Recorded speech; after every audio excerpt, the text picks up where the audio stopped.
So it is not always अंदर वाले पैर पे ही पूरा लोड रहना चाहिए। तो this is one of the most important thing जो तुम्हें लीन करते हुए समझनी होगी। मुझे भी बहुत लेट से समझ में आई है। पिछले कुछ दिनों से व्लॉग्स नहीं आए हैं, आई नो दैट, बट थोड़ा सा मैं बिज़ी चल रहा था। थोड़ी बहुत मुझे इंजरी भी हो रखी थी एंड थोड़ा बहुत मेरा मूड भी ऐसा था। I just wanted a break, तो मैंने 3-4 दिन की छुट्टी ली, which I am really sorry for. तो अगली बार से अगर कभी ऐसा होगा I will announce it beforehand. But anyways अभी के लिए एक व्लॉग मैंने बनाया है, इसको देखते हैं, धीरे धीरे दोबारा से अपनी फॉर्म में वापस आएंगे। Let's start. Hello guys and welcome to new video. ठीक है, और पिछले वीडियो में तुमने देखा था कि हम अपनी बाइक यहाँ छोड़ के गए थे और उन्होंने कुछ भी नहीं किया, वो पीछे बैठा, देखो हंस रहा होगा। ठीक है, तो आज मैं 2 दिन बाद ही आया हूँ, तो फिर इस पर काम कर रहे हैं। अब मैं धक्के से पीछे पड़ा हुआ इनके कि भाई बाइक दो, सुबह मेरे को प्रैक्टिस करनी है। पता नहीं क्या होगा। इसका ब्रेक कैलिपर हमने खोल दिया पूरा का पूरा, और उसकी ओरिंग अब हमें नहीं मिल रही है कहीं पे भी, तो पता नहीं कैसे। मैं ले जाऊँगा, बिना फ्रंट ब्रेक की लाया था, बिना फ्रंट ब्रेक की ही ले जानी पड़ेगी मेरे को लग रहा है ऐसा पूरा। बट देखो, अब पीछे वाला कैलिपर भी खोला नहीं है, पता नहीं उसमें भी क्या होगा क्या नहीं होगा।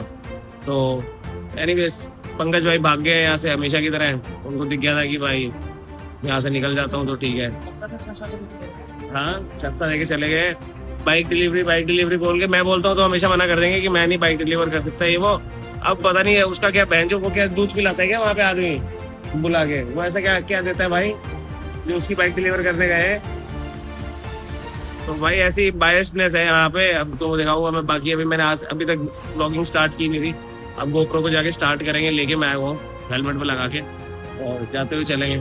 और एक तो अंधेरे में भेजेंगे मेरे को, भाई इनको शर्म नहीं आती है, अंधेरे में बिना लाइट की बाइक पे भेजेंगे मेरे को। पीछे से कोई भी भिड़ा सकता है, कोई भी रास्ते में, मतलब। और इनका तो इतना भी नहीं होगा कि फोन करके पूछ ले कि भाई पहुंच गया नहीं पहुंच गया है, ये चला गया। ओके ठीक है भाई, ठीक है, ऐसा ही होता है भाई। तो भाई आज कुछ भी ब्लॉगिंग भी नहीं कर पाऊंगा मैं, बहुत छोटा सा 2 मिनट का ब्लॉग रहेगा। मेरा गोप्रो यहाँ बैठे बैठे पता नहीं इसने डिस्चार्ज कर दिया चला के पीछे से।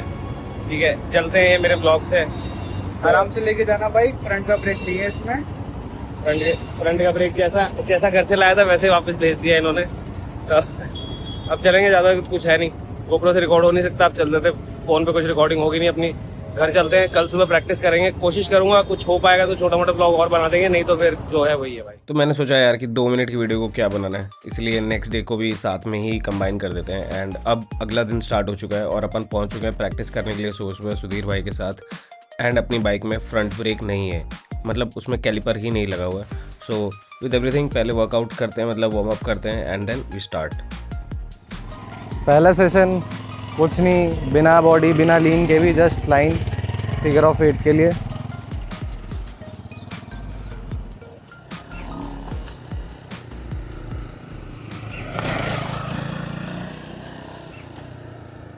तो ये सब बहुत ज़रूरी है। सबसे पहले अपने अच्छी वार्म अप स्ट्रेचिंग वेचिंग करके आओ एंड देन ट्रैक पे आने के बाद बाइक को एक बार थोड़ी देर चलाओ, get into a feel of it. Do not try to push it कि एज सून एज पहुँचते ही बस शुरू हो गई कि don't do that, it will make you fall.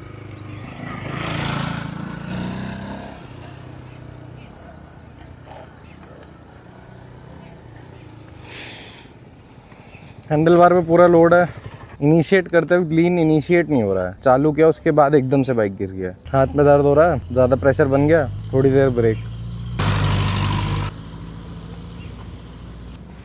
अभी पूरे टाइम हैंडल बार पे ना ऐसे लोड है, धक्का दे के रख रखा है, इसको पकड़ रखा है। लेफ्ट साइड्स हाथ छोड़ के, राइट नॉर्मली करो जैसे करो। तो वीडियोस में तुम्हें देख के लग रहा होगा कि ये तो बिल्कुल सही चला रहा है, फिर क्या इशू है, बट ऐसा नहीं है। इसीलिए सुधीर भाई वहाँ पे है। That is why you need a coach to tell you how much better you can do, और उसमें क्या इंप्रूवमेंट्स की जा सकती हैं। All of this is needed. अभी स्ट्रेट्स में रिलैक्स हो रहे हैं, स्ट्रेट्स में करना टक इन, एक बार दिखाओ।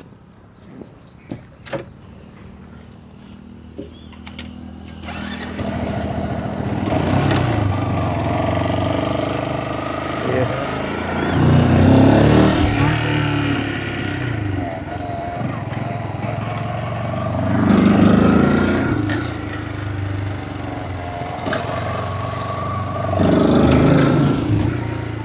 तो सुधीर भाई की बात सुन के अब अपने टाइम आ जाता है ये प्रैक्टिस करने का। एंड तुमने एक चीज़ नोटिस की होगी, जब से फिगर ऑफ 8 ही हम कर रहे हैं, बट स्लोली स्लोली सुधीर भाई उसमें कुछ चीज़ें ऐड करते रहते हैं ओवर द वीडियोस, तुम इस चीज़ को नोटिस करोगे।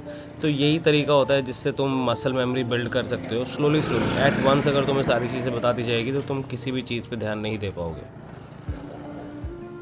और जब लीन कर ही रहे हैं तो हमेशा अंदर वाले पैर पे ही पूरा लोड होना ज़रूरी नहीं है, टैंक पे भी लटक सकते हो। ज़रूरी नहीं है कि इस पे पूरा मैक्सिमम लोड है एंड इस पे लटके हुए हैं। यहाँ से लोड कम होगा तो टैंक पे ज़्यादा आएगा, बट बहुत ज़्यादा फोर्स करके कुछ भी नहीं करना है, नो क्रैश। तो this is one of the most important thing जो तुम्हें लीन करते हुए समझनी होगी। मुझे भी बहुत लेट से समझ में आई है कि तुम्हें अपने दोनों साइड के वेट्स को डिस्ट्रीब्यूट करना सीखना होगा। तुम्हें राइट साइड से अगर तुम लेफ्ट लीन कर रहे हो तो राइट से भी लेवरेज लेना सीखना होगा।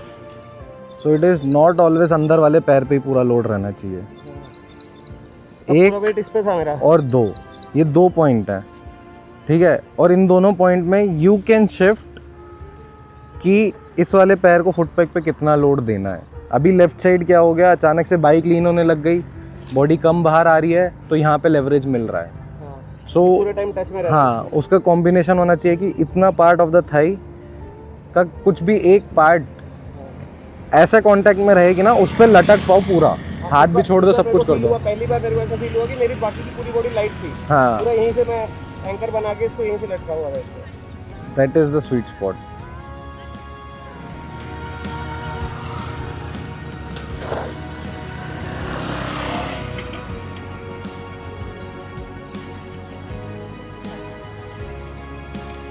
Rest, next session.